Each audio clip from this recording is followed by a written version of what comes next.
Hey guys, every cloud has a silver lining in it. And yeah, broken camp and replaced my throttle cable, which snapped, and I looked inside the tunnel and look at that. How much longer do you think that little piece of metal would have lasted? And this was all worn down too. This is a replacement. It's a used one, but for the devil of me, I can't seem to get that old one out. So I built it up with my flux core wire feed welder. And the most important thing is, will this go on in the tunnel? Okay, and then what I typically do is I use a bungee cord or something at the other end.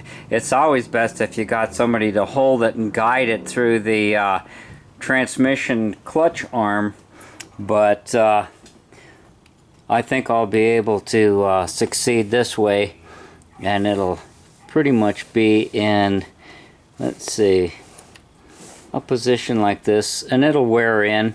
I'll put a little lubricant on there. So I'm really glad that this happened when it did. I wouldn't recommend repairing something like that, and these cables will stretch. I've just laid them here.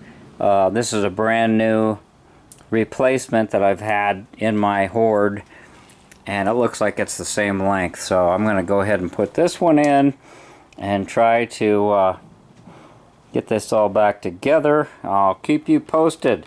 And again, I apologize if these videos don't resemble the quality or production of my previous 700 and 800 videos, whatever it is, because I've got entirely new software. I'm learning how to use Windows 11. Yeah, everybody says it's simpler and you have video in there. And you know, when you've been doing something the same way all the time, it's not that I'm resisting change. It's just hard for me to change. Get it? Thanks.